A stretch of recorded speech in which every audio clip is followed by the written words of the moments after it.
ये आकाशवाणी गोरखपुर है। अब आप सोने निगम से क्षेत्रीय समाचार सुनिए।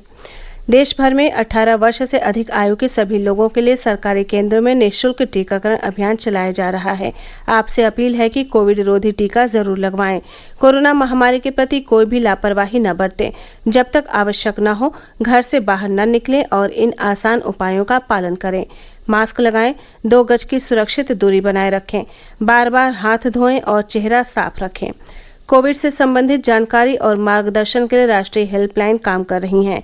इनके नंबर हैं 011-2397-8046 और 1075। और अब समाचार। प्रधानमंत्री नरेंद्र मोदी ने कहा है कि भारत ने एक ही दिन में 86 लाख से अधिक लोगों को कोविड टीके लगाकर एक महत्वपूर्ण उपलब्धि प्राप्त की है। आकाशवाणी से मन की बात कार्यक्रम में श्री मोदी ने बताया कि ये उपलब्धि 21 जून को हासिल हुई। 21 जून को वैक्सीन अभियान के अगले चरण की शुरुआत हुई और उसी दिन देश ने 86 लाख से ज्यादा लोगों को मुफ्त वैक्सीन लगाने का रिकॉर्ड भी बना दिया। और वो भी एक दिन में। इतनी बड़ी संख्या में भारत सरकार की तरफ से मुफ्त वैक्सीनेशन, और वो भी एक दिन में, स्वाभाविक है इसकी चर्चा भी खूब हुई है। श्री मोदी ने कहा कि प्रत्येक नागरिक तक वैक्सीन पहुंचाने के प्रयास जारी रहने चाहिए। देश में कई जगहों पर कोविड वैक्सीन के प्रति हिचकिचाहट समाप्त करने के लिए कई संगठन अच्छा काम कर रहे हैं। प्रधानमंत्री ने कहा कि महामारी के दौरान गांव वालों और वनवासियों ने अपनी क्षमताओं और सूझबूझ का परिचय दिया। वो एक दिन दुनिया भर में केस स्टडी का विषय बन जाएगा। हमारे वनवासी आदिवासी भाई बहनों ने इस कोरोना काल में किस तरह अपने सामर्थ्य और सूझबूझ का परिचय दिया। गांव के लोगों ने क्वारंटाइन सेंटर बनाए, स्थानीय जरूरतों को देखते हुए कोविड प्रोटोकॉल बनाए। गांव के लोगों ने किसी को भूखा नहीं सोने दिया, खेती का काम भी रुकने नहीं दिया। ऐसे ही हमें वैक्सीनेशन अभियान में भी करते रहना है। श्री नरेंद्र मोदी ने कहा कि देश के प्रत्येक व्यक्ति ने कोविड महामारी से लड़ाई में महत्वपूर्ण भूमिका निभाई है। कोरोना के खिलाफ भारत की लड़ाई की एक बड़ी विशेषता है। इस लड़ाई में देश के हर व्यक्ति अपनी भूमिका निभाई है। चाहे बैंक स्टाफ हो, टीचर्स हो, छोटे व्यापारी या दुकानदार हो, रेहड़ी पटरी वाले भाई बहन हो, सिक्योरिटी वॉचमैन या फिर पोस्टमैन। दरअसल यह लिस्ट बहुत ही लंबी है और हर किसी ने अपनी भूमिका निभाई है। प्रधानमंत्री ने कहा कि लोगों को कोविड प्रोटोकॉल का पूरी तरह पालन करना चाहिए। सभी को टीका जरूर लगवाना चाहिए।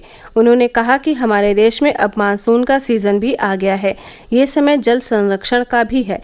उन्होंने जल संरक्षण को देश सेवा का ही एक रूप बताया। राष्ट्रपति रामनाथ कोविंद ने देशवासियों से कोरोना की वैक्सीन लेने और दूसरों को भी इसके लिए प्रेरित करने की अपील की है। उन्होंने कहा है कि केंद्र और राज्य सरकारों ने कोविड टीकाकरण के लिए अभियान शुरू किया है और वैक्सीन लगाना ही कोरोना से बचाव का एकमात्र उपाय है। श्री कोविंद ने आज प्रदेश में कानपुर देहात जिले में अपने जन्मस्थल परौख में एक समारोह में ये बात कही। वे राज्य के 5 दिन के दौरे पर हैं।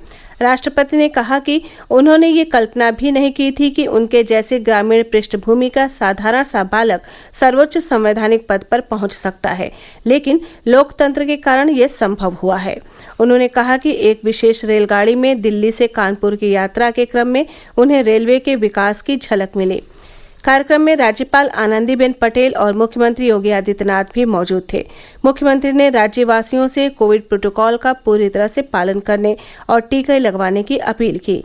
उन्होंने ये घोषणा भी की कि कानपुर देहात जिले में एक चिकित्सा महाविद्यालय की स्थापना की जाएगी और परौख गांव में डॉक्टर भीमराव आम्बेडकर की संगमरमर की प्रतिमा स्थापित की जाएगी। देश में पिछले 24 घंटे में 64,25,000 से अधिक कोविड टीके लगाए गए। अब तक 32 करोड़ 17 लाख से अधिक टीके लगाए जा चुके हैं। स्वास्थ्य मंत्रालय के बयान में बताया गया है कि पिछले 24 घंटे में 50,040 लोगों में कोरोना संक्रमण की पुष्टि हुई। देश में कोविड मरीजों की संख्या घटकर 5,86,403 रह गई है। पिछले 24 घंटे के दौरान 57,944 मरीज कोविड से ठीक हुए। पिछले 24 घंटे में 1,258 लोगों की मृत्यु हुई। ये समाचार बुलेटिन हमारे YouTube channel AIR news Gorakhpur और ट्विटर हैंडल AIR न्यूज़_GKP पर भी उपलब्ध है। इसके साथ ही क्षेत्रीय समाचारों का ये बुलेटिन समाप्त हुआ। नमस्कार।